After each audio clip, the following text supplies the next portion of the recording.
va. Je rigole, mais oui, mais c'est parce qu'on était en train de discuter avec mes petits camarades juste avant l'enregistrement de l'épisode 436 des Technos, enregistré un 29 février. Et comme je leur disais gentiment, c'est la première fois, je pense, qu'on enregistre un épisode le 29 février, parce que non seulement c'est tous les 4 ans, mais en plus, il faut que ça tombe un jeudi. Donc, vous voyez comme c'est pas évident. Donc, fêtons ça ensemble si vous le voulez bien. Allons-y gaiement. Attention.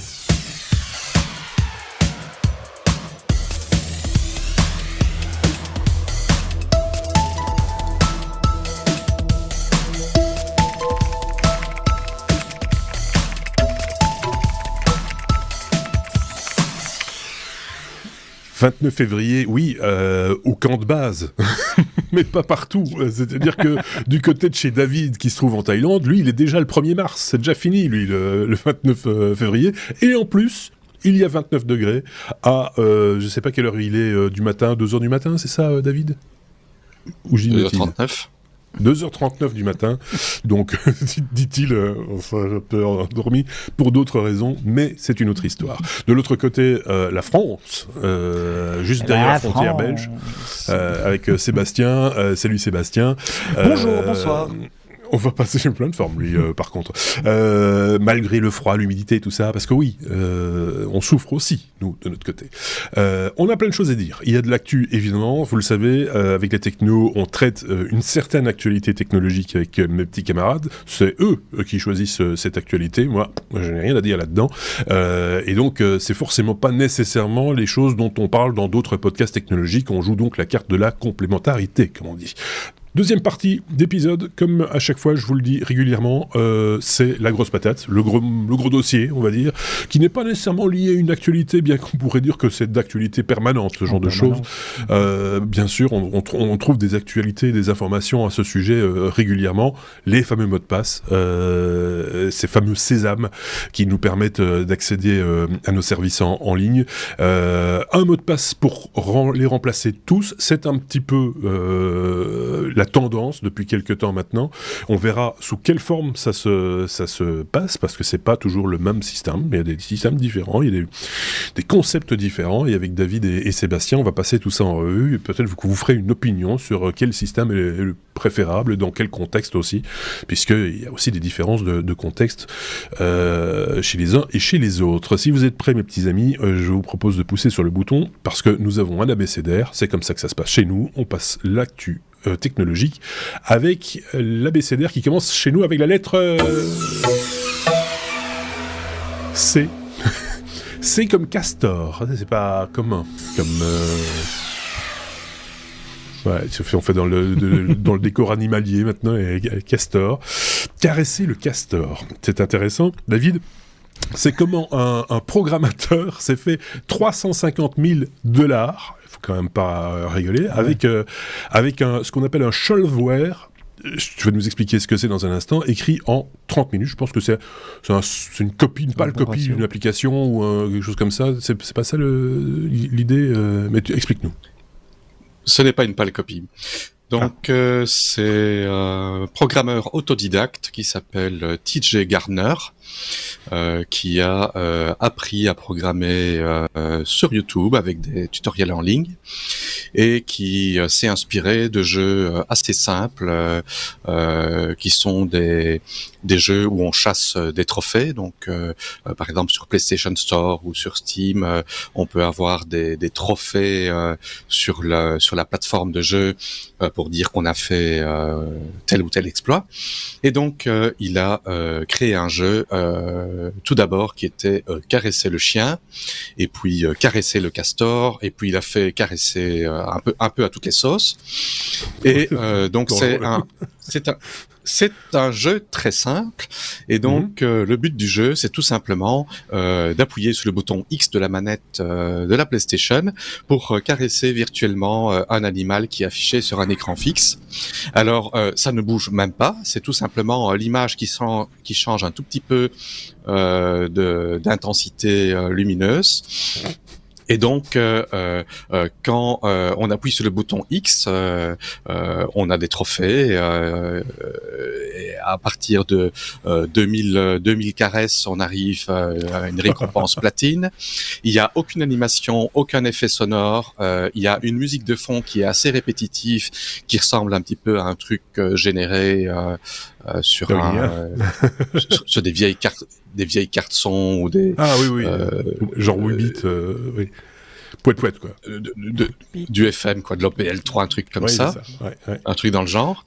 Les images sont libres de droit. Alors, il a fait caresser le chien, il a fait caresser le castor. Ce sont des applications différentes. Ce n'est pas une application où on choisit son animal. Il faut acheter l'application différente. Et donc, il y a une seule image pour l'application. Ah oui, c'est à vendre. Donc, ça a été... Ben oui, sinon, il aurait pas généré $350,000. Sinon. Je pensais qu'il, derrière son application, il pouvait miner du Bitcoin ou des choses comme ça, par exemple. Donc, non, pas du tout. Note que maintenant, on pourrait peut-être générer de l'énergie en appuyant sur le bouton X oui, par et le vendre. Mais bon, c'est pas le cas. C'était vendu... Ouais. Excuse-moi. Vas-y. J'ai rien dit. C'était vendu initialement sur le PlayStation Store à $3,99. 3,99 pour les Français, en promotion à 2,79 de 79. Voilà. Oui. Ils ont été chargés plus de 120 000 fois depuis septembre 2022. Alors, $350,000, c'est ce que ça a généré, mais étant donné que Sony prend 30%, il a eu $240,000 avant imposition. Le premier jeu qu'il a développé lui a pris 7 à 8 heures, il l'avoue. Mais le suivant, comme Caresser le castor, en anglais Stroke the Beaver, ne lui a pris que 30 minutes à développer. Oui, alors, il a fait remarquer la facilité que c'était de franchir la barrière de contrôle de qualité de Sony, parce que bon, il faut savoir, par exemple chez Apple, on ne publie pas n'importe quoi, n'importe comment, et apparemment c'était très très très facile. Sony a été vivement critiqué justement à ne pas contrôler la qualité des jeux et laisser de tels jeux sortir en vente sur leur plateforme, mais bon, ils touchent 30% de commission, ça a généré de l'argent. Ils sont peut-être pas super intéressés de bloquer ça, d'autant plus que sur les 120 000 ventes, il n'y a eu qu'une poignée de demandes de remboursement. Ça veut dire que les gens sont très contents de caresser leur castor ou leur chien. Alors shovelware, comme on disait au début, shovelware c'est un terme qui signifie, qui décrit des softwares qui ont été développés en une poignée de minutes, c'est ça. Voilà. Avec virtuellement rien comme recherche. Et moi je pensais que c'était des pâles copies mal développées, comme on en a connu à l'époque. On a eu 100 copies de Tetris et autres en dehors de tout balisage de droit ou quoi que ce soit. Mais là, c'est vraiment encore plus basique que ça. C'est encore plus bête. Il y avait de la programmation là-bas. Il y avait avait du développement. Ici, il y a la programmation, développement, 30 minutes. D'un autre côté, il a copié personne par lui-même. Et pour finir, il a dit qu'il envisage de poursuivre d'autres projets qui ne seront pas du shovelware dans le futur. Ah, j'aime bien. Qu'est-ce qu'il va faire d'autre, ce pauvre garçon? Je sais pas ce qu'en pense Sébastien, mais là je suis en train de regarder une vidéo où il ne se passe strictement rien, si ce n'est que, comme tu disais, il atteint des paliers. Ici, il est à 850 caresses d'un chien, genre les petits chiens de la reine d'Angleterre. Vous voyez, je sais plus comment ça s'appelle. Ne sert à rien. C'est une perte de temps, mais alors abyssale. Ça clignote un petit peu quand même. Ouais, vaguement. Hein. Dans le passé, sur un écran à tube cathodique, on aurait pu croire que c'est l'écran qui déconne. Oui, c'est ça. C'est un peu cet effet-là, effectivement. Sébastien, un avis, une opinion, t'aurais voulu le développer, toi, cette application pour $200,000 avant un pot, évidemment, on est con de y avoir pensé avant. Enfin, voilà, s'il y a des gens qui sont assez cons, qui pour acheter et pas se demander un remboursement après, pourquoi pas utiliser la naïveté. Ça me rappelle une application au début de l'iPhone, dans la première version de l'App Store avec iOS 2, donc ça devait être il y a une quinzaine d'années de tête. Il y a un développeur qui avait lancé une application qui affiche un rubis. Et c'est une application rubis qui se vendait plusieurs centaines de dollars.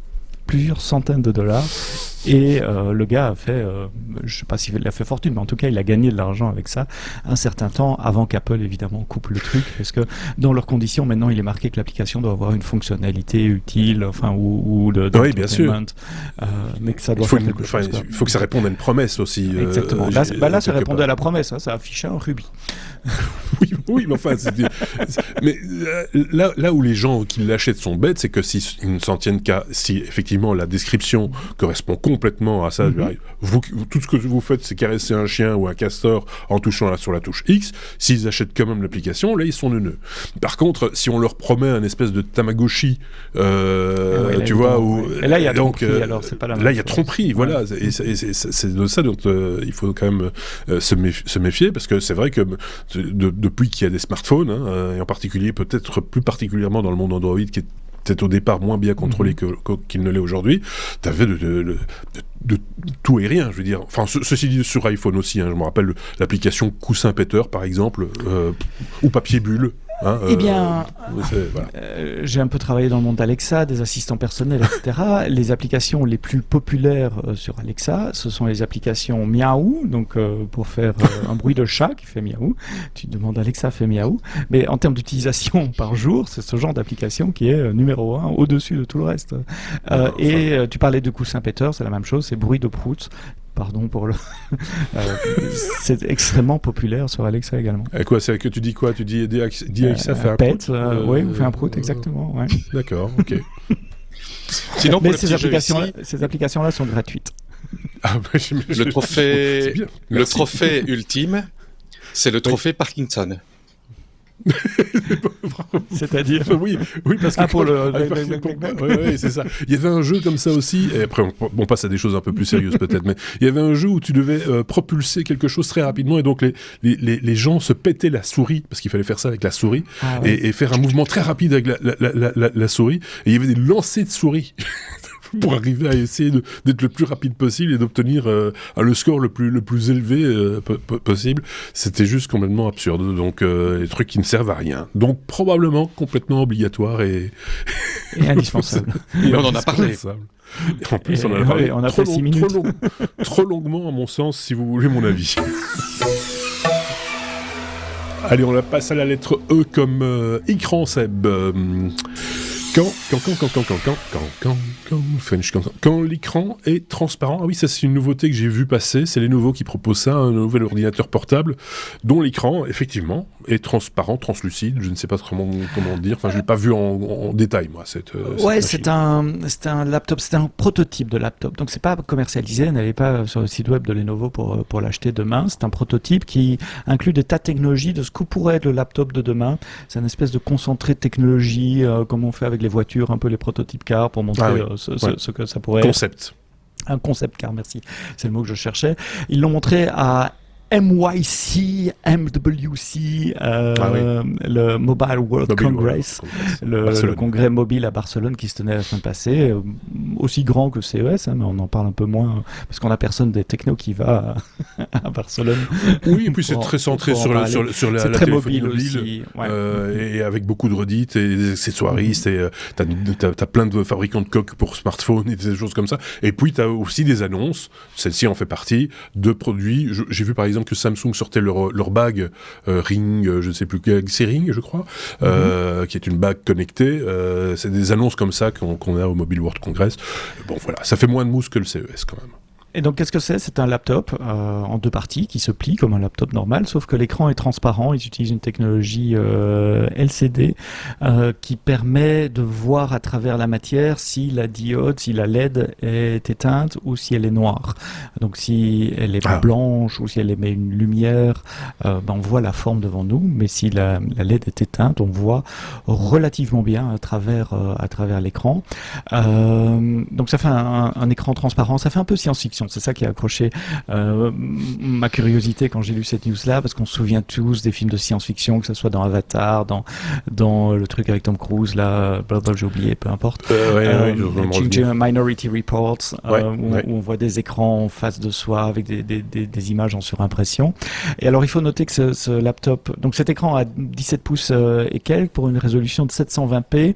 Ils auraient pu le faire en OLED, mais en OLED, la technologie n'est pas encore au même stade, et donc ça aurait été un tout petit peu plus bas en termes de résolution, 480p. Donc ils l'ont fait en LCD.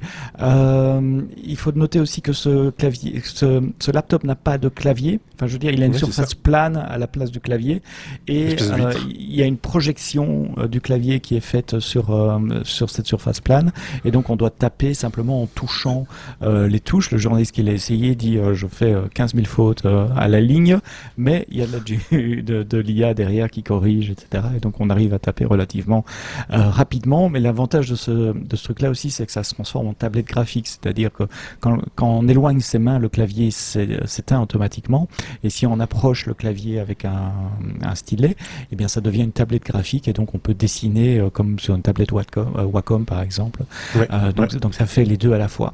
En revanche, le journaliste qui l'a testé se pose la question de l'utilité de l'écran transparent. C'est bien, on peut voir ce qu'il y a derrière son bureau. Ok, a priori je sais ce qu'il y a derrière mon bureau. On peut voir ses collègues, si on est dans un open space, s'ils se foutent de nous, s'ils font quelque chose d'autre. Okay. Le directeur marketing de Lenovo positionnait ça pour les artistes en disant oui, mais on pourrait imaginer un architecte par exemple qui dessine une pièce, ou un cuisiniste, il peut dessiner sur sa tablette ce qu'il voit directement à travers l'écran, ou un artiste pourrait mettre une tasse derrière l'écran et dessiner directement ce qu'il voit, mais ça reste des niches quand même en termes d'utilisation. Voilà, donc en gros ce qu'on se dit, c'est techniquement c'est beau, c'est bien, c'est un bel objet. On cherche le killer use case, qu'est-ce qui va le faire vendre, quoi. Ça va servir à quoi? Mais c'est sympa. Enfin, c'est intéressant de voir dans ce condensé de technologies vers quoi on va. Les écrans transparents. Moi, ça m'a rappelé l'Apple Vision Pro aussi, le spatial computing. Enfin, visiblement, le marché évolue vers ça. On n'y est pas encore, mais dans 5-10 ans, Dieu sait ce que ça nous réserve. C'est LG, je pense, on parlait du CES, mais il me semble qu'LG a présenté une télévision transparente aussi, ou en tout cas qui peut devenir transparente. Quand on ne la regarde pas, ça devient... Voilà. Là aussi, je sais pas très bien. C'est très joli, hein. C'est peut-être dans un restaurant, tu vois, pour faire une cloison, une soi-disant cloison, mais qui serait en même temps une télévision ou un écran pour afficher le menu, peut-être, je sais pas, n'importe quoi. Mais en même temps, ça doit coûter très très cher pour finalement un usage très limité. David, t'as levé le doigt. Ouais. TCL a sorti une TV transparente il y a quelques années qui avait été testée sur Linus Tech Tips. Ils avaient dit qu'ils étaient une des 2 personnes au monde qui l'avaient. Ça n'avait pas une très grande utilité. Par contre, les écrans transparents, moi j'en ai déjà vu pas mal ici en Thaïlande. Et je pense qu'il y en a eu un peu partout dans le monde, dans la publicité, et donc des frigos dans les supermarchés qui ont un écran transparent dessus qui permettent de mettre de la publicité tout en voyant les boissons qui sont en vente derrière. Également sur des vitrines de magasins. Il y a des gens qui ont essayé d'en faire à partir d'écrans normaux, parce qu'en fait, en retirant l'écran réfléchissant et retirant le backlight, il y a moyen d'avoir un écran pas transparent, translucide. Mais la TV qui était testée, la TCL, je pense que c'était pas entièrement transparent, c'était plus translucide que transparent. Et également, il y a pour ce qui est des imprimantes, les imprimantes résine, il y a des écrans qu'on peut acheter, et on peut enlever également la partie réfléchissante pour faire en quelque sorte le masque de la lumière, pour la lumière UV, pour fixer la résine. Donc ce n'est pas tout à fait nouveau, les écrans transparents, mais c'est la première fois en effet qu'on en fait un laptop. Il y a d'autres usages également.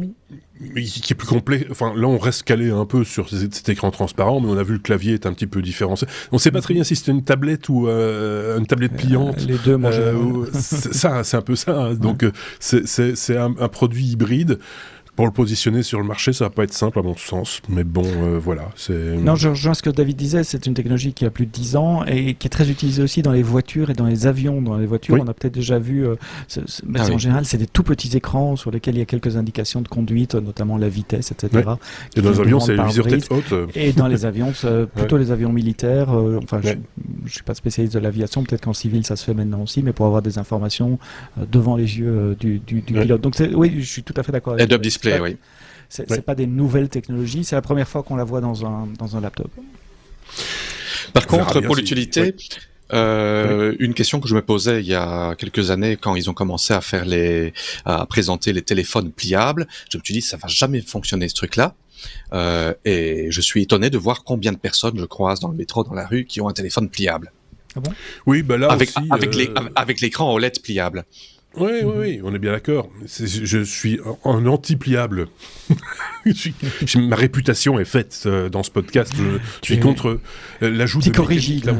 Oui, non, mais on a tout fait pour retirer de la mécanique de ces téléphones portables dans le passé.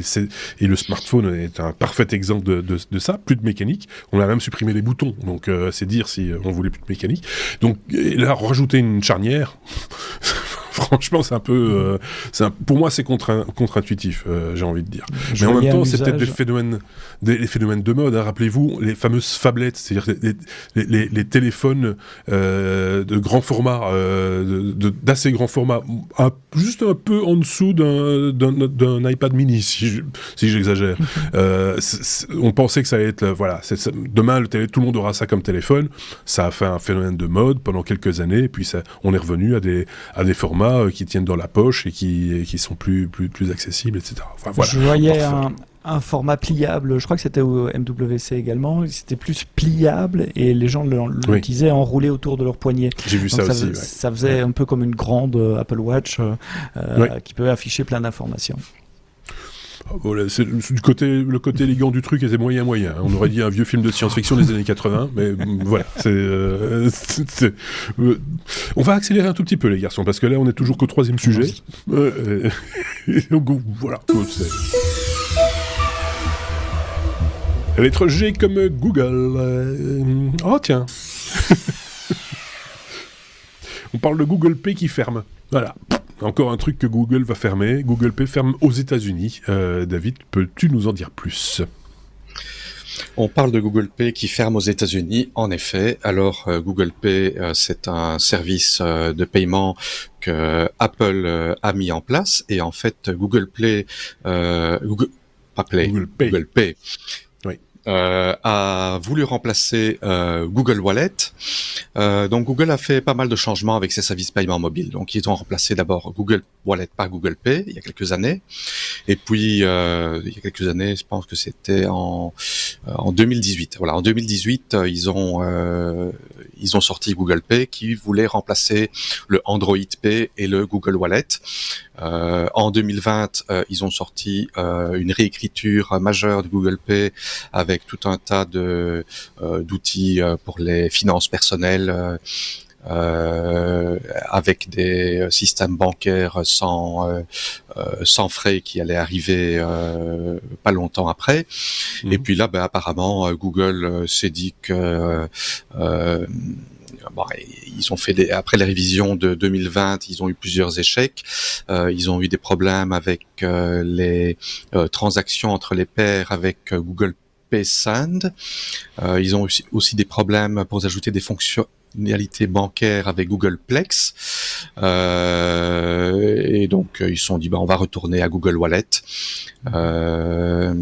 Ils ont décidé de faire une dissolution de Google Pay d'abord aux États-Unis, mais le reste va suivre probablement, parce que c'est jugé étant redondant, et les Américains ont jusqu'au 4 juin de cette année 2024 pour retirer leurs fonds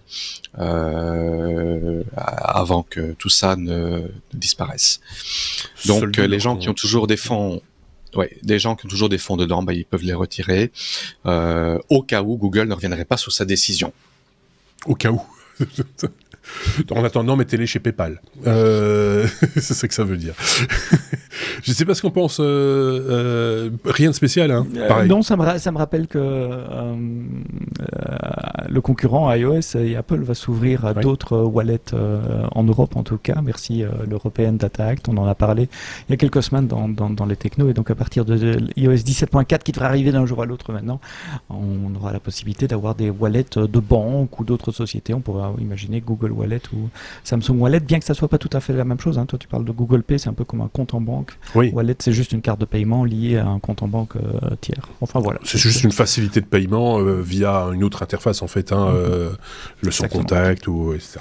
Donc ouais, affaire à suivre effectivement du côté d'Apple.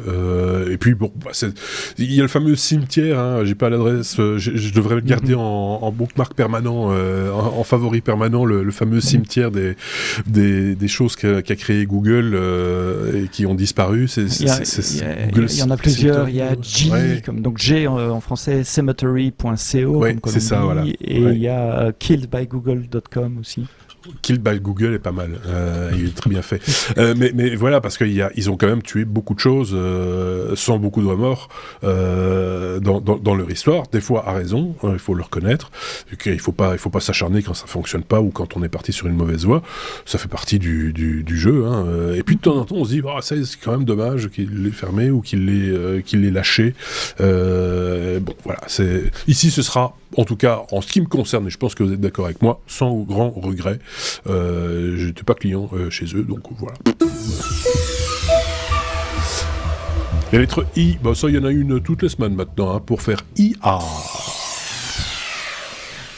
Quand IA, intelligence artificielle évidemment, quand l'IA aide à la fusion, donc l'intelligence artificielle qui aide à la mise au point, on va dire, de la fusion nucléaire, dont on parle aussi régulièrement finalement dans ce podcast. Ben oui, parce que je suis remonté dans les archives des technos pour voir quand est-ce que je vais parler d'IA et de fusion, et c'était le numéro 342 en 2022, mais depuis, à la fois Aurélien, à la fois toi David, vous avez abordé des sujets de fusion nucléaire. Ouais, ça revient plusieurs fois par an, il y a un sujet fusion nucléaire. Donc la fusion nucléaire, c'est un moyen de produire de l'énergie par fusion d'atomes, typiquement 2 atomes d'hydrogène qui vont fusionner en dégageant une énorme quantité d'énergie à l'occasion, donc qui peut servir à chauffer quelque chose comme de l'eau et donc à faire de l'électricité à partir de la vapeur d'eau en faisant tourner des turbines. Ça c'est pour l'idée de la chaîne. Mais pour que ces 2 molécules d'hydrogène que naturellement vont se repousser, pour qu'elles se rencontrent et elles fusionnent, il faut une énorme quantité d'énergie. Il faut des conditions de pression et de température extrêmement précises. C'est ce qui se passe dans le Soleil par exemple ou dans les étoiles, où là ça se fait naturellement, mais si on veut le faire dans un réacteur, il faut amener un plasma à une certaine température et ce plasma doit être centré d'une certaine façon. Il peut pas toucher les bords parce que c'est plusieurs centaines de milliers de degrés. Et donc il faut maintenir cette bulle de plasma. C'est un gaz liquide à très haute température. Enfin, un gaz liquide, c'est peut-être idiot ce que je viens de dire, mais c'est un gaz à super haute température qui doit rester en une pièce. Le plasma, c'est un autre état de la matière. C'est pas ni gaz ni exactement. C'est pour ça que je dis c'est un peu idiot ce que je viens de dire. Il doit être en une pièce. Il doit pas se séparer, etc. Et donc il est maintenu dans l'espace par des électroaimants qui l'attirent un peu à droite, un peu à gauche. C'est avec ça qu'on le fait bouger. Et dans le numéro 342, en 2022, je vous avais montré que des chercheurs de Google avaient réussi à montrer qu'on pouvait utiliser de l'intelligence artificielle pour aider à contrôler le plasma en utilisant de l'intelligence artificielle par réenforcement. J'y reviendrai dans une seconde. Et bien là, on est passé de la théorie à la pratique, puisque des chercheurs ont réussi à le faire vraiment dans un vrai réacteur. Les réacteurs qui s'appellent Tomahawk, c'est ça, les petits réacteurs. Alors, on n'est pas encore à l'échelle. On appelle ça des donuts, moi j'appelle ça, parce que c'est ça la forme d'un donut. C'est la taille enfin la forme d'un donut en tout cas. Je crois que ça s'appelle Tomahawk. J'ai plus toutes les notes là sous les yeux, mais enfin bref. Tomahawk, je vais chercher. Non, c'est pas Tomahawk. Tomahawk avec un H, je pense. Avec un Tomahawk, non? Ça peut être le mauvais. Quelque chose sur ce coup-là, on est très mauvais, les gars. Désolé, j'aurais dû prendre plus de notes. Moi, je suis en train de vous raconter mon histoire de tête de ce que j'ai lu. C'est un tokamak. Un tokamak, merci. Ah, c'est ça. On n'était pas loin quand même. J'avais toutes les bonnes lettres dans le désordre. J'avais le tiercé dans le désordre. Moi, je préfère rester sur le donut parce que là, je passe pour un imbécile, mais au moins un imbécile gourmand. Et donc, ce que les chercheurs de Google avaient montré il y a quelques années sur un simulateur, là ils l'ont fait en réalité sur un petit réacteur. On n'est pas encore à la taille des réacteurs de la taille de ITER par exemple, qui pourront servir comme des centrales nucléaires aujourd'hui. Ici on est toujours en laboratoire, mais globalement quand ce plasma se déplace dans son contenant, il faut le garder d'une certaine façon, à une certaine distance des parois, etc. Et c'est ça que l'intelligence est capable de faire. Elle est capable de prédire, en fonction de la taille et des différentes caractéristiques du plasma, dans quel sens il va aller, et donc comment il faut influencer les circuits électriques des électroaimants pour pouvoir maintenir le plasma dans sa bonne position. Et donc cette intelligence artificielle est entraînée sur des données de précédentes expériences, soit en simulateur, soit en réel, donc beaucoup de données qui servent à l'entraîner, plus du reinforcement learning. Et du reinforcement learning, c'est un peu comme on fait avec les enfants. Si tu fais quelque chose de bien, tu reçois un bonbon. Si tu refais quelque chose de pas bien, t'as une tape sur les doigts. C'est à peu près ça qu'on fait avec l'IA aussi. En gros, il y a des fonctions de récompense, et quand l'intelligence artificielle prend une action, c'est-à-dire ici dans ce cas-ci, changer un peu les aimants électromagnétiques pour faire bouger le plasma dans un sens ou dans l'autre, elle reçoit sur base des données qu'on connaît des expériences passées, une récompense. Donc c'est un chiffre disons de moins 1 à 1, j'invente, mais c'est l'idée. Moins 1 c'est mauvais, c'est pas bien, t'as pas bien fait. 1 c'est bien. Et si on répète ces expériences des millions et des millions et des millions de fois, le système arrive à apprendre quels sont les bons comportements. Dans le papier qui a été publié en anglais sur Nature, et dont il y a une traduction qui est faite et qui vous trouverez également dans les notes du podcast, ils expliquent que le système arrive à prédire à peu près 300 millisecondes avant qu'un événement se produise ce qui va se passer. Et 300 millisecondes, ça suffit pour réagir, pour changer un peu l'électricité sur les aimants, et pour contrecarrer le sens du plasma. Et donc, on semble se diriger vers des centrales à fusion. Ça, c'est à peu près certain que ça arrivera un jour, mais avec beaucoup de logiciels et d'intelligence artificielle pour rendre cette réaction qui a été théorisée il y a très longtemps, pour la rendre pratiquement possible aujourd'hui grâce à du logiciel. Parce que ce n'est que du contrôle, en fait. On comprend bien le...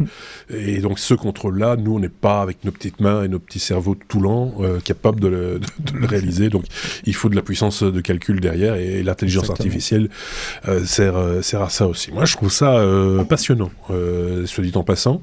On pourrait se servir du même type de modèle pour des choses moins complexes que celle-là, comme par exemple, je sais pas moi, du pilotage automatique d'avions, par exemple. C'est exactement ça. Piloter des drones dans le vent. Par exemple. Oui, mais c'est raison. Le reinforcement learning, c'est la technique d'intelligence artificielle qui est utilisée pour créer des autopilotes, que ce soit pour des voitures, pour des drones, pour des avions. L'algorithme apprend des actions, des bonnes actions et des mauvaises actions qu'il a réalisées dans le passé. Donc moi je trouve ça vraiment, voilà, ça sert à quelque chose, quoi. C'est pas juste pour embêter son monde. On ne caresse pas un putois, un chien. ou un chien ou une crevette. C'est autre chose. Mais une IA pourrait le faire. Caresser un chien, un putois ou une crevette. Plutôt que moi d'appuyer sur le bouton X, elle pourrait le faire beaucoup plus vite que moi. Oui, c'est ça. David, il est capable de nous faire une application qui se sert de l'application du mec pour caresser à sa place. Tu vois, c'est juste. Mais attends, il y a des joueurs qui ont fait ça, qui ont fait des sortes de petits robots mécaniques qui appuient sur le clavier encore et encore parce qu'il faut faire des actions répétitives. Et donc, il y en a de ceux qui sont amusés à faire ça. Pour faire croire qu'on travaille quand on travaille à la maison. Par exemple, en télétravail, pour rester actif sur le clavier. Parce qu'il y a des applications qui contrôlent si le clavier est actif ou pas. Mais là, on sort de nouveau du sujet, les gars. Il faut revenir dans le sujet, par exemple. J'avais dit une lettre, un mot, et on en met deux. S comme Stable Diffusion. Ah bah oui. On enlève l'espace, c'est bon. Oui, ça forcément. Stable Diffusion, David, la version 3 est sortie et semble joyeusement écraser ses concurrents que sont Midjourney, DALL-E 3 ou encore Google ImageFX. Voilà.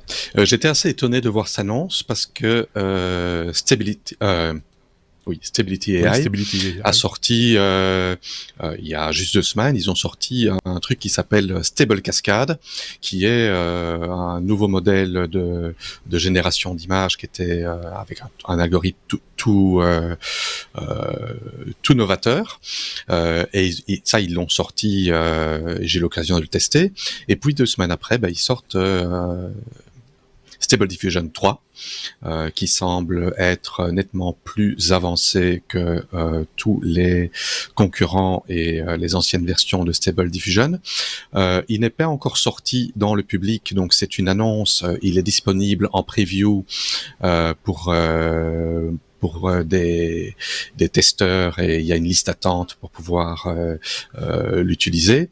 Mais apparemment, c'est assez impressionnant. Donc, pour donner un exemple, le truc le plus fort, c'est c'est une coïncidence. Complètement. C'est une coïncidence. Non, par exemple, un gros souci qu'il y a avec les générateurs d'images actuels, si on leur demande par exemple une photo d'une sphère rouge sur un cube bleu avec un triangle vert derrière et un chien à droite et un chat à gauche, ils vont afficher ça avec il y aura les éléments, mais ils seront un peu dans tous les sens, ils seront pas exactement où on veut. Apparemment ici, d'après les tests qui ont été faits et d'après les personnes qui ont déjà accès, ça respecte assez strictement. Donc ça permet de faire des descriptions assez complexes et avoir quelque chose qui correspond. Il y a aussi une très grosse amélioration, c'est au niveau du texte, ce qui était un souci, les textes et les doigts aussi. On avait souvent des mains avec 6 ou 7 doigts. Bien que ça a été déjà fort amélioré, DALL-E a amélioré ça, Stable Diffusion XL ont amélioré ça. Mais par contre, pour ce qui est des textes, si on demande d'afficher un mot, on a certaines chances que ça fonctionne. Mais si on demande d'afficher un texte plus compliqué, les systèmes actuels les plus performants arrivent à 80% de correct, un succès de 80%. Par contre, Stable Diffusion 3, d'après les testeurs, les tests qu'ils ont fait, ils disent qu'on est à virtuellement 100% d'exactitude pour un affichage de texte. Alors, ils ont dit qu'ils vont sortir des modèles différents qui vont de 800 millions de paramètres à 8 milliards de paramètres, ce qui veut dire que ça va pouvoir tourner sur des plateformes différentes avec des puissances différentes. Donc, les gens qui ont un GPU de data center ou un cluster de GPU data center pourront utiliser le gros modèle. Les gens qui ont une petite carte graphique pourront utiliser le plus petit modèle. Également, ils parlent que ça va pouvoir utiliser des entrées multimodales. Ça veut dire pas uniquement du texte, mais pouvoir entrer du texte, pouvoir entrer des images, éventuellement peut-être une entrée vocale, je ne sais pas. C'est ce que multimodal veut dire. Donc voilà, il y a une liste d'attente. Je n'ai pas eu l'occasion de le tester, donc vu que je n'y ai pas accès. Si ça respecte les promesses qui sont annoncées et ce que les testeurs donnent jusqu'à présent, ça pourrait écraser tous les systèmes existants de génération d'images, non seulement en exactitude de génération, mais en qualité d'image. Jusqu'à la prochaine génération d'autres IA, etc. Parce que tout ça évolue assez rapidement finalement, de 6 mois en 6 mois ou peut-être un petit peu plus, on voit la progression. Moi, le test que j'aime bien voir quand on lit des articles qui parlent de ces évolutions, c'est sur base du même prompt envoyé à 2 IA différentes, comment le rendu est différent. Et des fois on nous dit c'est mieux là, mais en fait quand tu le regardes un petit peu, tu te dis ouais, mais l'autre il est plus poétique, enfin en tout cas il a été documenté sans doute avec une base plus d'un autre genre entre guillemets, et donc ça rend mieux. Enfin, c'est un peu particulier.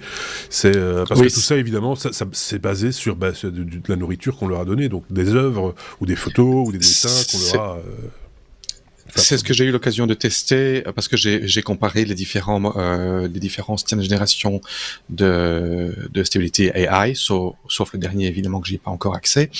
Il y a un truc qui est très important, comme tu le dis, c'est l'entraînement. Et il y a eu beaucoup de censure, ce qui fait que des versions plus anciennes peuvent générer, par exemple, si on demande une photo de Bill Gates et d'Elon Musk, on aura peut-être un meilleur résultat sur une version plus ancienne qu'une version plus récente. Je parle là-bas. Par contre, pour ce qui est de l'exactitude du prompt et l'histoire, par exemple, d'un cube avec une sphère dessus, ça va être un grand pas en avant parce que ça ne dépend pas de l'entraînement, ça dépend plus de la compréhension du prompt texte. Donc, ça peut être vraiment, ça peut être la grande révolution. Moi, je trouve ça passionnant. Je sais que ça en inquiète certains dans le domaine de la création, etc. Il faut reconnaître que c'est de plus en plus propre. C'est de plus en plus, il y a de plus en plus de soins apportés à l'image. Mais il manque, il y a toujours un truc qui manque, c'est une petite touche humaine, un truc un peu réfléchi ou une intention derrière artistique que l'intelligence artificielle n'a actuellement, et à mon avis pour un certain temps, n'a pas. Je sais pas ce qu'en pense Sébastien, mais il y a quand même, il y a un goût de trop peu. C'est bien, c'est propre, mais sans plus. Ça progresse extrêmement rapidement, c'est incroyable en un an de voir les améliorations. Et comme tu dis, ça change des métiers. Alors je dis pas que ça met à risque des métiers, je dis ça change des métiers. J'ai des anciens collègues qui ont créé une start-up en France qui utilise ce genre de technologie pour créer des avatars ou des props, des objets pour des jeux vidéo. Donc si dans un jeu vidéo j'ai besoin de manipuler une épée, un verre ou avoir un personnage simplement, et il est capable de créer toute une série de personnages sur le même thème avec la même palette graphique ou la même touche graphique ou les mêmes objets. Et il nous expliquait, les créateurs de jeux, ça accélère leur temps de développement d'un facteur X parce que ça va beaucoup plus vite justement pour introduire de nouveaux caractères. La création de l'univers ou ce qu'on appelle le mood board, toute l'intention globale du dessin pour qu'il y ait une cohérence, parce qu'il y a plusieurs graphistes, plusieurs animateurs qui vont travailler dessus. Pour donner de la cohérence, on pose les standards entre guillemets qu'on va utiliser, et c'est là que ça fait gagner du temps, et parce que en plus c'est pas nécessairement la partie la plus créative ou intéressante du truc. Et après que ça se passe dans l'animation, dans l'histoire qu'on va raconter, etc. Donc ça apporte des choses, ça permet de travailler peut-être plus vite, mais a-t-on nécessairement besoin de travailler plus vite? Je vous laisse réfléchir à cette question philosophique. Il y a un côté ludique aussi. Par exemple, ça c'est un exemple que moi j'ai eu et que j'ai eu plusieurs personnes dans mon entourage. C'est que souvent on veut avoir un fond d'écran sur un ordinateur, on cherche sur le net et là on peut générer un truc en s'amusant et avoir un truc qui plaît. Ça c'est autre chose, c'est pas professionnel. C'est pas professionnel, ça c'est pas. Ici on parlait d'un usage ludique. À vocation. Oui, ici on parlait pour les professionnels qui auraient peur de ce genre d'outils. Je pense que ceux qui les plus créatifs n'ont pas à s'inquiéter du tout. Voilà. Après, apprendre à se servir de de savoir écrire un prompt, de comprendre comment fonctionnent ces outils. Là, je pense que c'est important. Tout comme beaucoup d'entre eux ont dû apprendre à se servir d'une application telle que Photoshop ou autre, et des outils qui sont pour gagner du temps, pour gagner peut-être en finesse de travail ou que sais-je. Voilà. Après, tout le monde ne fait pas la même chose, et je pense qu'il y a encore beaucoup de gens qui resteront avec, et à raison, avec de la toile ou un papier crayon ou un pinceau, de la peinture, et c'est très bien comme ça. C'est même parfait, j'ai envie de dire. On passe à la suite. Oh, il y avait longtemps. La lettre W comme oui mais non. Il va falloir que... Parce que je pense que c'est le premier de la saison, sans rire. Oui. Le oui mais non, je rappelle ce que c'est. C'est une information certes technologique, mais improbable, mais technologique. Mais en même temps improbable, mais technologique, quand même. Parce que, voilà, mais improbable. Donc c'est le oui mais non. C'est comme ça qu'on l'a appelé depuis très très longtemps, et ça faisait un moment, depuis la nouvelle formule en fait, qu'on nous avait plus proposé un sujet W comme oui mais non. On reparle d'intelligence artificielle d'ailleurs, Sébastien, une intelligence artificielle qui surindexe la diversité. Ça donne des effets particuliers. Comment ça se passe? Comment ça se traduit? Pas attendu en tout cas. Et en tout cas, la transition est parfaite avec le sujet précédent de David, puisqu'on parle toujours de génération d'images. Vous savez à combien on a critiqué les IA d'inclure des biais, nos biais à nous de la société patriarcale et machiste et dominée par des white male middle age. Et donc quand on demandait à une IA de générer des images d'un groupe de docteurs, c'était tous des blancs de 40 ans. Et donc Google a corrigé ça, et dans leur nouvelle génération de Gemini, c'est le dernier modèle, c'est une famille de modèles de Google qui génère du texte, qui est dans les assistants, dans vos autos, sur vos téléphones Android maintenant. Il y a aussi une version qui permet de générer des images. Et là, très bizarrement, on sent qu'ils ont travaillé sur le sujet diversité, au point que quand on demande à l'IA de générer une image d'un couple middle-age blanc, elle dit non, désolé, c'est pas possible. Mais si on demande un couple de noirs ou un couple de chinois ou un couple de je sais pas quoi, autre chose que blanc, là, elle accepte joyeusement. Alors si avec ça, passe encore. Mais ils ont oublié de penser que s'ils biaisaient en direction de la diversité, et donc qui favorise la génération de personnes de couleur de peau noire ou aux traits asiatiques. C'est bien en général, c'est même souhaitable, merci Google d'avoir pensé à ça, mais dans certains cas de figure, quand on demande de générer des personnages historiques, ça colle pas exactement. Si on demande de générer des images des papes à travers les âges, on se retrouvait avec des papes femmes noires ou femmes amérindiennes.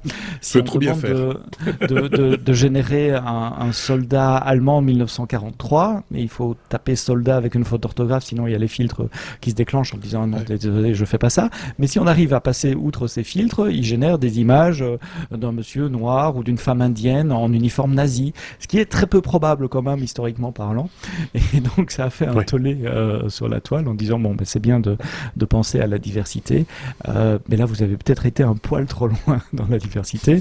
Et le CEO de Google s'est excusé à la fois publiquement et en interne. En interne, il a publié un mémo en disant c'est inacceptable, on peut pas laisser ça comme ça. D'ailleurs, ils ont arrêté le système, le temps de le corriger. Je suppose qu'il sera de nouveau disponible dans quelques jours ou dans quelques semaines. Et en externe, il a expliqué que c'est une erreur humaine globalement. C'est dans ce souci de penser proactivement à générer des images diverses, ils n'ont pas pensé que dans certains cas c'était pas souhaitable, et tous les cas historiques typiquement, l'exemple des papes est le meilleur exemple. Alors on a vu ces images traîner sur la toile, vous les avez peut-être vu passer cette semaine. Moi, ça m'a beaucoup fait sourire. Moi aussi, parce que c'était en même temps, je trouve, ça fait un petit peu froid dans le dos de voir ce genre d'images, parce que il y a un tel décalage entre le contexte et ce qu'on en fait en finalité. C'est un peu crispant, quoi. Et en même temps, j'ai eu le même genre de comportement pour te dire sur ce qu'on a beaucoup vu aussi des vidéos maintenant générées par intelligence artificielle, et il y a cette vidéo qui est un raté où on sort une chaise du sable. Je sais pas si vous l'avez vu, je l'ai pas sous la main, c'est dommage. Donc, une chaise de jardin du sable, et cette chaise se contorsionne toute seule dans l'espace et se déplace elle-même dans l'espace de manière très très fluide et presque naturelle. On dirait un animal, mais ça reste une chaise de jardin. Moi, ça me fait un petit frisson dans le dos. C'est bizarre, cette chose. Je connais tous les éléments. Il y a des personnages, il y a des êtres humains, il y a cette chaise, mais cette chaise c'est bizarre. Et là, c'est pareil. J'ai le même genre de crispation par rapport à ces images, où il y a quelque chose, tous les éléments sont quasiment naturel, presque connu, mais ça va pas ensemble. Du tout. C'est ça. Mais c'est quand même très particulier, et voilà. D'où la réflexion. Il y a encore du chemin, et comme c'est toujours pas, c'est pas doué de, il y a pas d'âme, il y a pas un être humain. Enfin, il y a trop d'êtres humains quelque part derrière. Finalement, ça donne des résultats très particulier. On aura certainement, à n'en pas douter, l'occasion de reparler d'intelligence artificielle, vous vous en doutez, mais la partie news se clôture ici, et donc on va entamer notre dossier de la semaine, que voici, que voilou.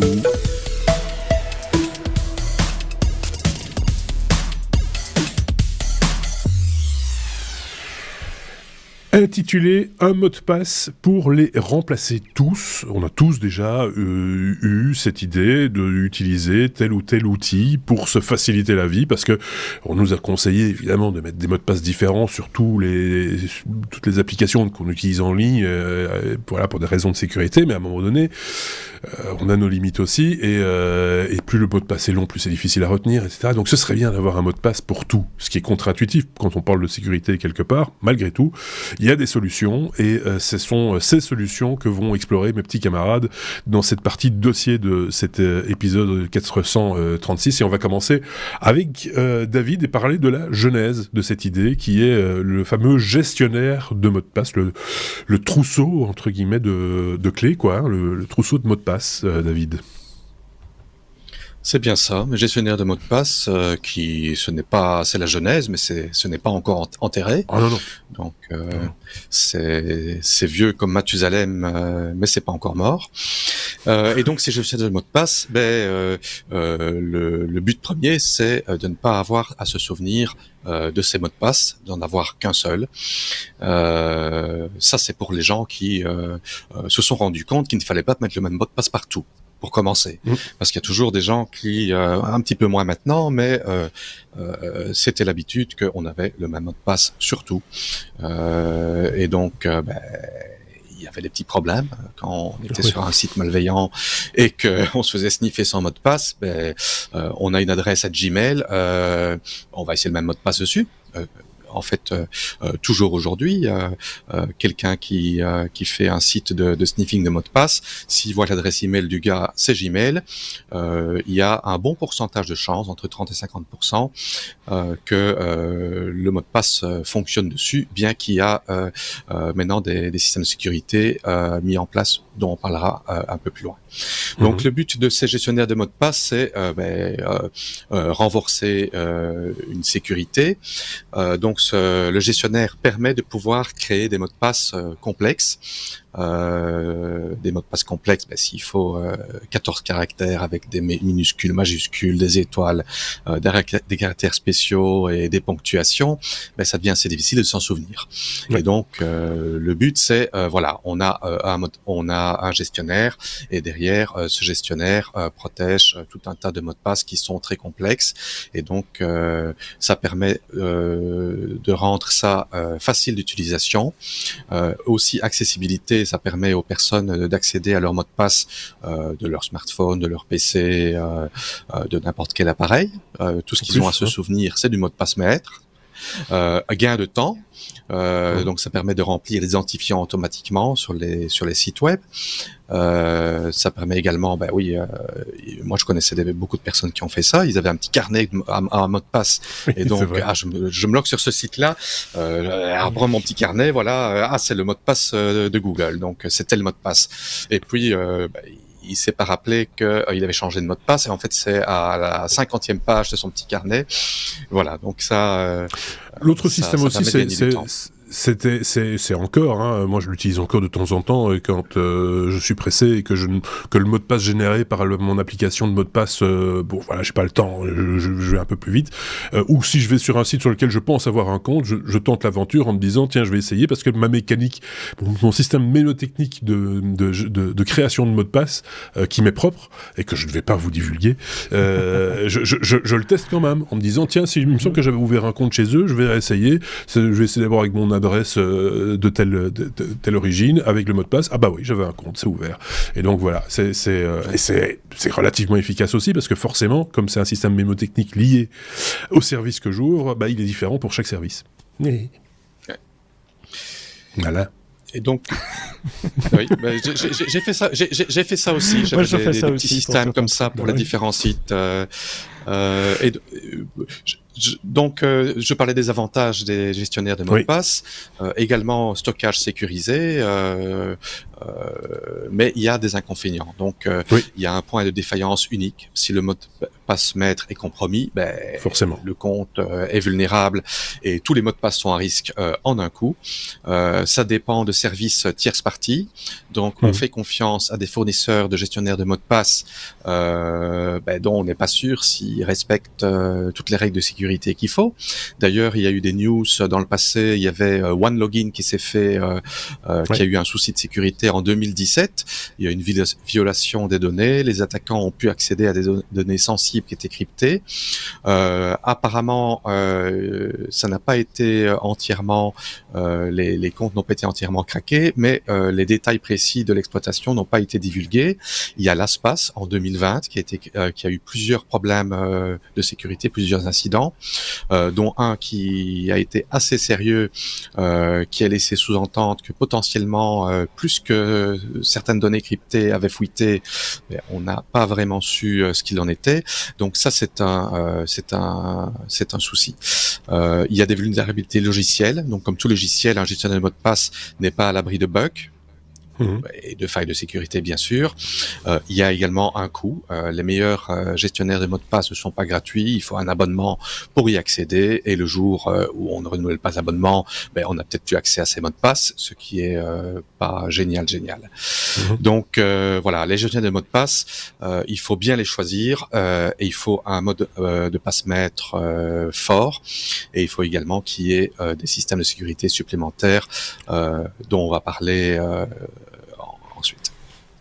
Il y a d'autres systèmes encore, David. On va rester chez toi pour parler de ça. Alors, je ne connais pas la signification de cet acronyme MFA dont tu vas nous parler, où il est question soit de réponse par SMS ou avec l'usage d'une application tierce qui va nous donner un token pour pouvoir ouvrir une application. Comment ça fonctionne, ce machin-là ? Voilà, MFA, c'est Multi-Factor Authentication ou Authentication, authentification multifacteur. Donc, c'est pour renforcer la sécurité. Donc, pour éviter le piratage, comme je disais avant, si le mot de passe maître est compromis, on peut tout se faire voler. Mais maintenant, le système peut dire mais non, il faut pas simplement le mot de passe, il faut également vérifier le numéro de téléphone. Donc vous entrez votre mot de passe, ensuite on vous envoie un SMS sur le numéro de téléphone qui était enregistré et il faut taper un code à 4 ou 6 chiffres qui a été envoyé par SMS par exemple, ou alors envoyer un code par email pour vérifier. Et il y a c'est principalement les SMS, les emails. Il y avait également dans le passé les coups de téléphone. On recevait un coup de téléphone, on avait une voix électronique qui disait votre mot de passe est 1, 3, 5, 6, quelque chose comme ça. Moins vite. Fax. Ah oui, moins vite, tout à fait. J'ai eu le cas, je ne sais plus combien de chiffres il y avait, et j'ai dû retéléphoner une deuxième fois, c'était pas le même truc, le téléphone, c'était pas une bonne idée. Donc voilà, ça permet de renforcer la sécurité. Il y a également, les authenticateurs, authentification, si authentificateur, corriger. Donc il y a les applications sur le téléphone. Donc c'est une application qui va générer le mot de passe, générer un mot, va générer un deuxième mot sécurisé, et donc voilà, on se log et ils disent vous allez sur votre Google Auth sur votre smartphone et il faut vérifier le site, ou alors on a une liste de chiffres et dire cliquez sur le bon chiffre qui correspond à celui qui est sur l'écran de votre ordinateur, ce qui permet de diminuer le risque de sécurité. Ça a un facteur également dissuasif. Donc, quand un attaquant tombe sur un compte et qu'il voit merde, il y a un SMS derrière, il va pas essayer beaucoup plus loin parce qu'il se dit que le processus de piratage va lui prendre trop d'énergie, et donc il préfère attaquer les systèmes plus faibles, moins fort.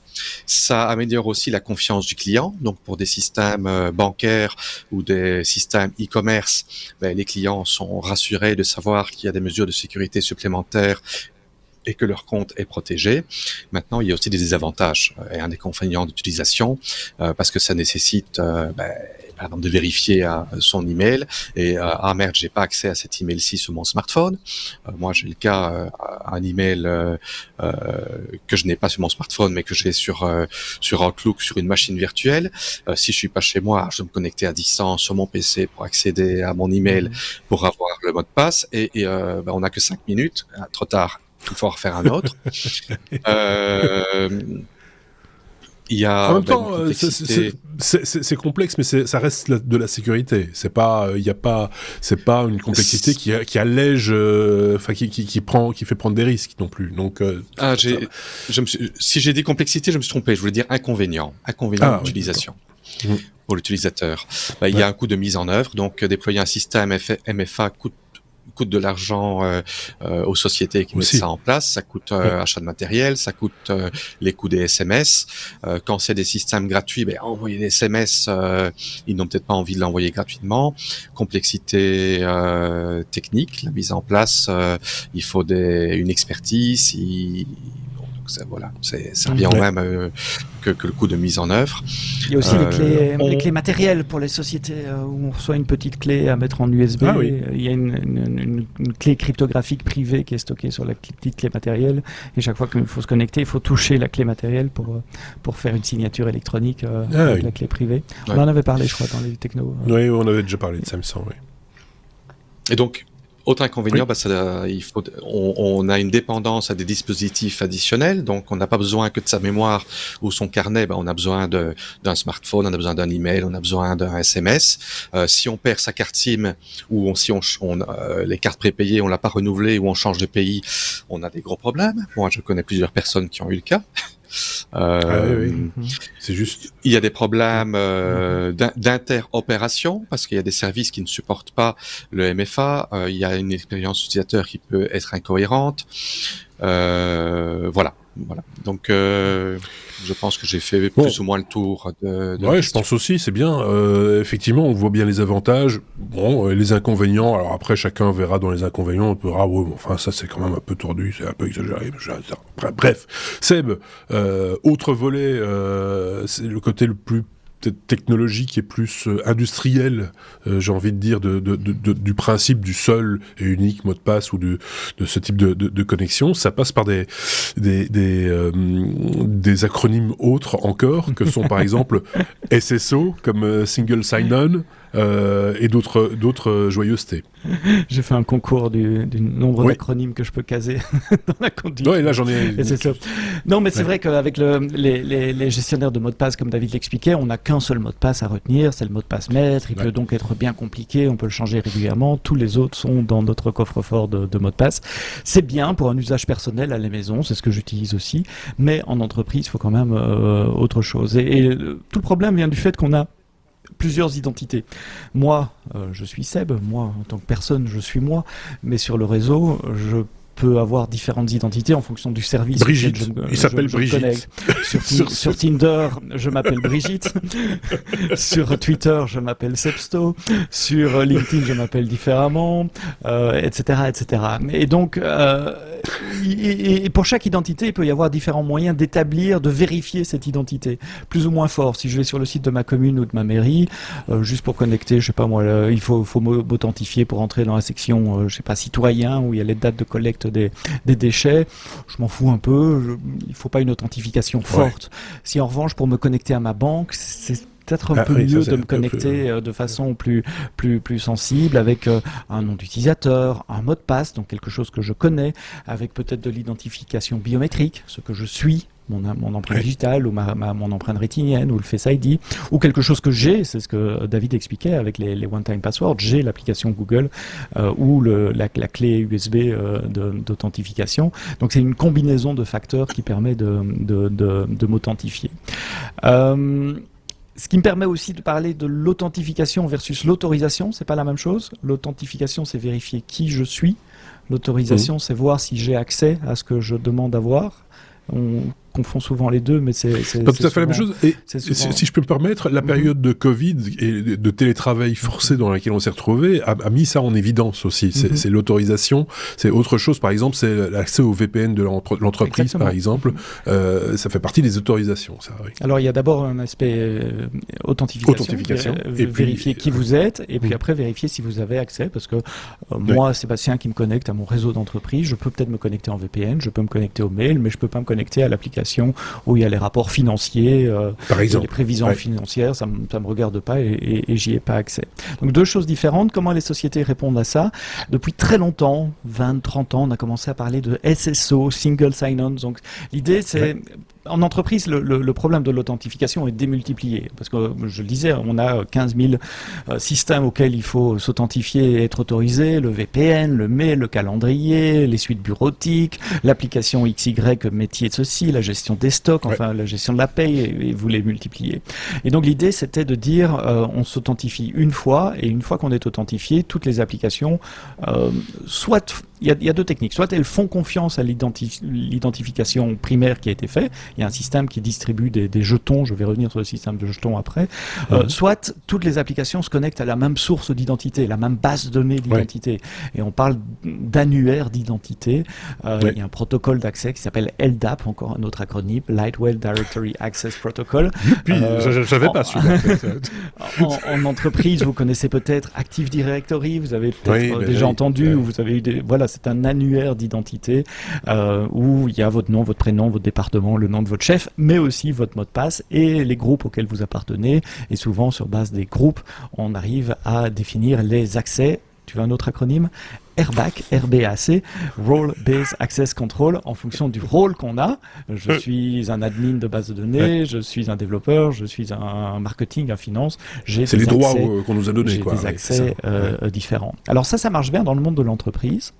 Mais de plus en plus, les entreprises utilisent des systèmes externes aussi. Moi, si je veux aller faire ma note de frais, je dois aller me connecter sur un système SaaS qu'on a acheté. Si je veux réserver un train ou un avion aussi. Si je veux prendre des congés, c'est aussi dans un autre système externe à notre entreprise. Et donc, on ne peut pas demander à des systèmes de sociétés externes de venir se connecter sur notre Active Directory, pour faire simple. Il faut quelque chose d'un peu plus intelligent. Et c'est là que rentrent les derniers acronymes d'aujourd'hui. OAuth, OpenID Connect et Samuel, de la fédération d'identité. Alors, c'est quoi l'idée de la fédération d'identité? C'est d'établir un lien de confiance entre un fournisseur d'identité et un service auquel on veut accéder.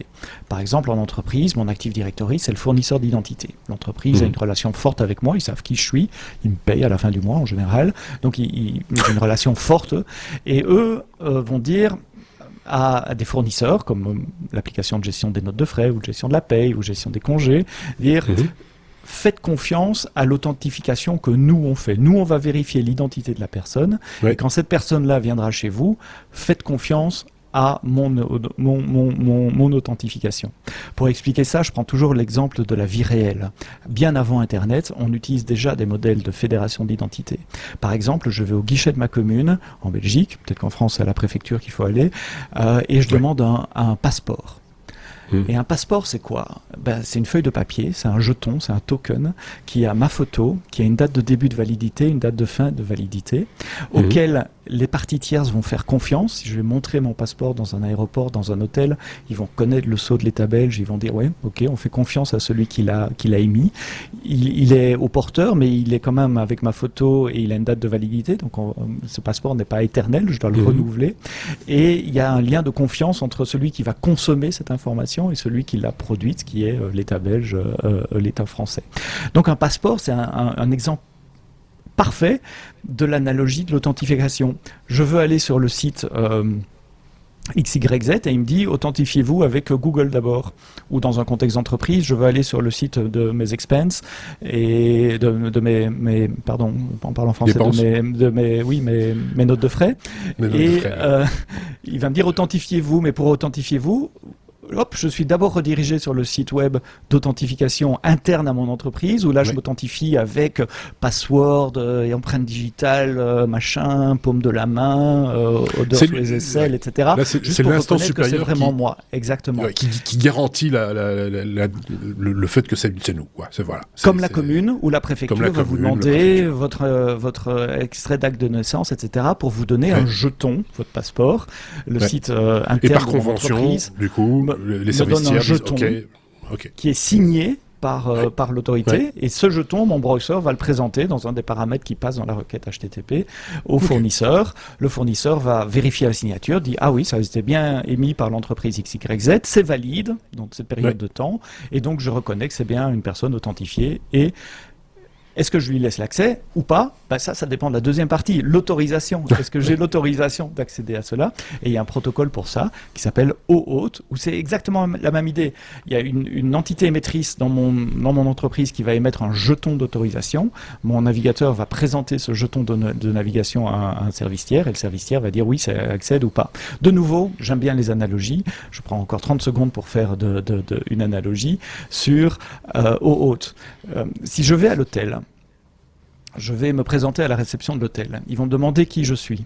Je vais présenter mon passeport. Ça a été identifié, ça a été établi par une autorité tierce, l'État belge à qui on fait confiance, donc l'authentification se fait bien. Après, est-ce que j'ai l'autorisation de rentrer dans ma chambre? Le monsieur ou la madame au guichet de l'hôtel va vérifier si j'ai bien la réservation, si j'ai bien une carte de crédit, si je l'ai payée, etc. Et si oui, ils vont me donner un petit morceau de plastique qui me permettra d'arriver devant ma chambre, de mettre dans la porte, et la porte va s'ouvrir. La porte, c'est le système d'accès, c'est le contrôle d'accès, comme dans un système informatique. Et qu'est-ce qu'elle va vérifier? Elle va pas vérifier mon identité. Ça serait pas pratique si les portes devaient vérifier mon passeport ou ma carte d'identité pour me laisser rentrer. Elles vont juste vérifier que j'ai un jeton d'accès, une carte, qui est tout à fait anonyme. Ça dit pas qui je suis. Il n'y a aucune donnée d'identité là-dedans. Et qui est limitée dans le temps, pour la durée de mon séjour, que je peux éventuellement remplacer si je l'ai perdue ou si elle s'est démagnétisée. Je peux aller demander à la réception de l'hôtel d'en recevoir un autre. Eh bien, OAuth, c'est exactement ça, mais en informatique. Ce sont des jetons que vous recevez, qui sont anonymes, qui donnent accès à une certaine quantité de ressources, ma chambre d'hôtel et rien de plus, pour une période de temps donnée, et que je peux renouveler éventuellement. Là, on est vraiment dans le domaine professionnel parce que c'est le protocole qui est utilisé, par exemple, pour se connecter à une API, par exemple, pour se connecter à l'API de Google, en l'occurrence, pour lire ses mails, Gmail, au travers d'une autre interface, ou d'utiliser les tableurs, comme on le fait pour le podcast, par exemple, pour se servir des données qu'on a dans Google Drive, dans un autre domaine. On a besoin de cette authentification-là, quoi. Professionnel ou Internet. Si je vais sur un site web et que je vois login with Google, login with Apple, etc., c'est exactement ça qui arrive. C'est ça. Je suis redirigé sur un identity provider qui m'authentifie selon les moyens qu'il veut, biométrique ou autre, qui génère un jeton. Et ce jeton, je le passe après au service auquel je veux accéder, et ce service va vérifier la signature. Est-ce qu'il fait confiance au jeton émis par Apple ou par Google? Est-ce que j'ai le droit d'y accéder, oui ou non? Et souvent, ce jeton va inclure mon adresse email, mon nom, mon prénom, donc on va mixer dans ce jeton le concept d'identité et le concept d'autorisation, et c'est OpenID Connect qui était dans les titres également. OpenID Connect, c'est cette surcouche au-dessus de OAuth. OAuth, c'est anonyme, ça me donne juste accès ou pas accès, sans dire qui je suis. Dans OpenID Connect, en plus, on dit qui je suis, donc on fait d'une pierre deux coups, donc c'est une petite subtilité. Et le dernier, pour terminer en 15 secondes, vous avez peut-être entendu d'un autre protocole, mais plus dans le monde de l'entreprise, qui s'appelle SAML, Security Assertion Markup Language, Samuel de son petit nom. C'est exactement le même principe, mais avec un autre format de données, des autres URL et des autres standards. C'est un autre standard pour faire la même chose. Il est né dans le monde de l'éducation, ça s'appelait Shibboleth avant, avec SH, c'est devenu Samuel maintenant, et on le retrouve encore beaucoup dans le monde de l'entreprise. C'est beaucoup plus lourd que OAuth, c'est plus compliqué à mettre en œuvre, ça permet de faire un peu plus de choses également. Le format de données est en XML et pas en JSON. Enfin, globalement, ça rentre dans la même catégorie. Si vous avez un modèle mental de à quoi sert tel protocole, pour faire quoi, OAuth / OpenID Connect et Samuel, ça fait la même chose. Et si vous utilisez des applications telles que Okta, par exemple, c'est une des technologies qu'utilise Okta dans son système de reconnaissance. On peut en citer plusieurs, Okta, OneLogin, enfin tous les identity providers c'est ça. fournissent ce genre de protocole en général. Tout ça est limpide, comme chaque fois. Si je peux rajouter un David. petit acronyme. Oui, chouette, tant qu'à faire. On va faire un Scrabble tu parlais d'acronymes. d'OpenID Connect, il utilise des jetons JWT, les JSON Web Token. Ouais. Oui. Ça, c'est le Ça fait format un du petit acronyme jeton. de plus. C'est le format du jeton qui est échangé par un serveur hôte ou OpenID Connect. C'est un format JSON, donc avec des accolades et des lettres, qui est signé également. La plupart des acronymes dont on a parlé sont dans les notes de ce podcast, donc en description de la vidéo si vous êtes sur YouTube ou dans notre blog lestechno.be. On va faire un petit jeu qui ne rapporte rien, hein, mais c'est juste pour voir si vous étiez attentifs jusqu'au bout. Mettez-nous en commentaire les acronymes dont on n'a pas laissé de traces écrites dans les notes. Il y en a 2 ou 3, si j'ai bien compté, dont l'acronyme dont vient de parler David, justement, et qu'on ne répétera pas, du coup. Hein, il fallait être attentif. Ceci étant dit, il suffit de revenir en arrière, hein, c'est un podcast. Soyez malins. Mais mettez-les en commentaire avec leur signification également pour que tout le monde puisse en profiter. Et ce sera encore mieux. Et ce soit un petit truc ludique aussi, rigolo, hein, pour voir si vous étiez bien attentif. Voilà. On a bien fait le tour de ce dossier un mot de passe pour les remplacer tous. La mission, je pense, est remplie. Et si vous, de votre côté, avez également des informations à nous communiquer, peut-être sur des nouvelles façons de faire, peut-être ésotérique, je sais pas, faire appel à des gens qui sont morts, tu vois, quel est mon mot de passe, mon tonton ne sait plus mon mot de passe, et il ne veut plus, où est mon carnet. Donc, merci en tout cas à tous les deux. Si on a bien fait le tour, je pense que vous n'avez rien à rajouter pour votre défense, non ? Donc on va s'arrêter là. La semaine prochaine, d'autres chroniqueurs, je pense. Hein, oui, il me semble. Et ce sera jeudi prochain, forcément, pour un nouvel épisode des Technos. Merci d'avoir écouté cet épisode. Merci de le partager avec votre ami, de le commenter avec vos amis, de le commenter et d'éventuellement y mettre une notation, soit par le biais de pouces vers le haut bien sûr, ou d'étoiles en fonction de l'application dans laquelle vous vous trouvez. Merci en tout cas, à très bientôt, au revoir.